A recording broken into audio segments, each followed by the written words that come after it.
Ibu, saudara-saudari yang terkasih dalam Kristus, pada hari perkawinan sedunia ini, Paus Fransiskus menghendaki kita untuk tetap setia kepadanya, kepada Allah Bapa, kepada Allah Putra dan Allah Roh Kudus.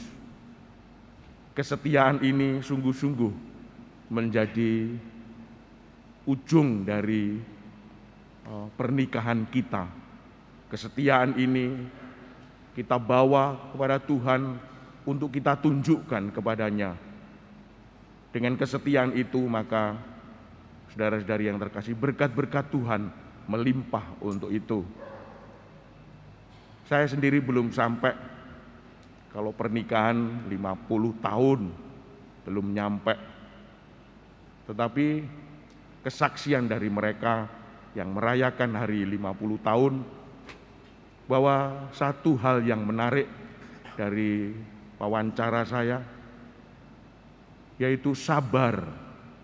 Harus sabar dengan pasangannya, harus sabar menerima apa yang diberikan, harus sabar melihat perlakuan suami istri seperti itu.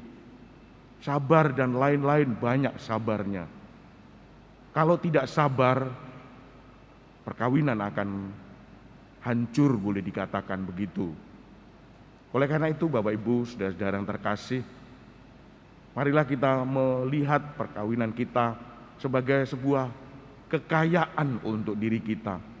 Bahwa manusia di luar sana bisa kawin cerai, tetapi kita satu selama-lamanya.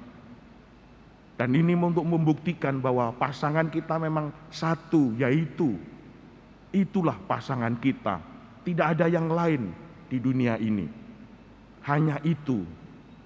Oleh karena itu, kalau sudah ditunjuk oleh Tuhan, ini pasanganmu, setialah pada pasanganmu itu. Oleh karena itu, Bapak Ibu, saudara-saudara yang terkasih, kita selalu melihat bahwa dari perkawinan kita lahirlah anak-anak kita. Anak-anak juga satu dengan orang tuanya. Kita tidak melihat hal-hal yang lain di sana-sana, tapi melihat perkawinan yang Katolik adalah satu dalam rangkaian, dalam kerangka suami istri yang setia, satu selama-lamanya.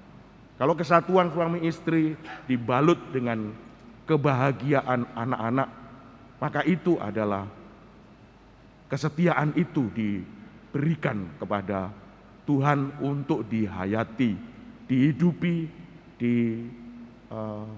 terus diberi sebuah semangat.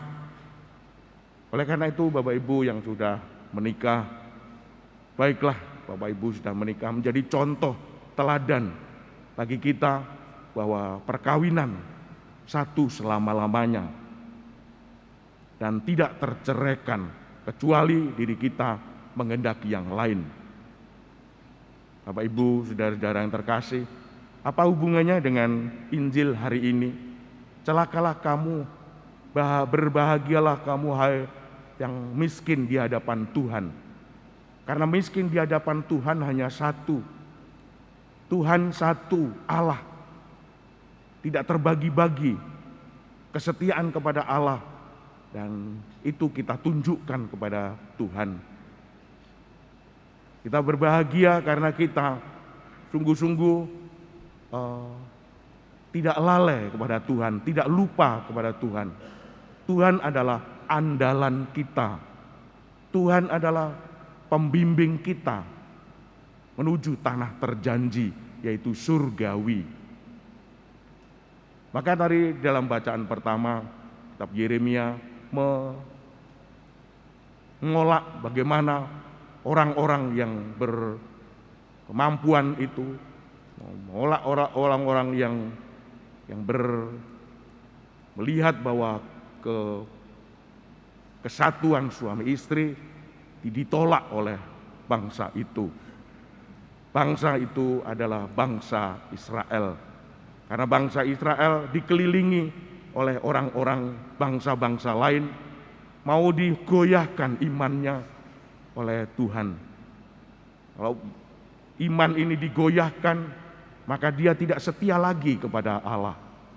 Digoyahkan karena menyembah pada dewa-dewa Sidon, Astoret, dewa-dewa Sidon, Kismos, dewa-dewa Amon, Misbah, dewa-dewa Amon, dan seterusnya. Oleh karena itu Bapak Ibu, kita kuat, kokoh dalam kesatuan kita, sehingga tidak mungkin digoyahkan. Kalau kita satu, tidak mungkin digoyahkan, maka di situ letak ketulusan hati kita, kejujuran hati kita, dan kita akan menikmati anugerah-anugerah yang diberikan Tuhan. Oleh karena itu Bapak Ibu, saudara-saudara yang terkasih, saya sendiri melihat bahwa perkawinan adalah sebuah contoh bagi kita untuk melihat bahwa dunia ini diciptakan oleh Allah. Dunia ini sungguh-sungguh menyatu dengan Allah. Allah yang turun ke bawah ini karena manusia tidak mampu menyelamatkan diri. Manusia harus disayangi. Karena disayangi maka Allah yang turun ke bawah ke dunia lalu menyongsong untuk kegembiraan kembali lagi ke atas, agar manusia ini tetap setia, agar manusia tetap bahagia. Tidak dibiarkan kita tercerai-berai, tidak dibiarkan kita amburadul semacam itu. Kita tetap rukun, bersatu padu jiwa raga kita, dan bersatu dengan Tuhan yang menciptakan. Dan kesatuan itu ditunjukkan dalam kesatuan suami istri. Inilah sebabnya maka kita harus menghormati suami istri yang bersatu dalam hidupnya.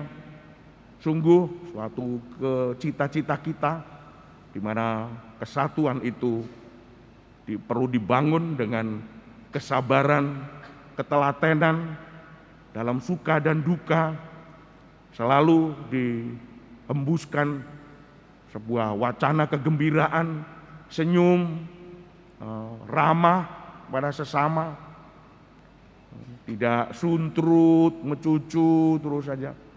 Hidup kok mecucu, tidak gembira, meriah, melihat orang lain secara positif. Gerakan kita, gerakan proaktif orang lain. Oleh karena itu Bapak Ibu, banyak hal yang dapat kita miliki kalau kita meniru kesatuan suami istri, kesatuan Tuhan dengan umatnya. Inilah Bapak Ibu, saudara-saudara yang terkasih, marilah kita mohon berkat Tuhan agar kita tetap dianugerahi kebijaksanaan dan pengertian, agar kita tetap hidup dalam kesatuan dengan Tuhan. Tuhan memberkati kita. Amin.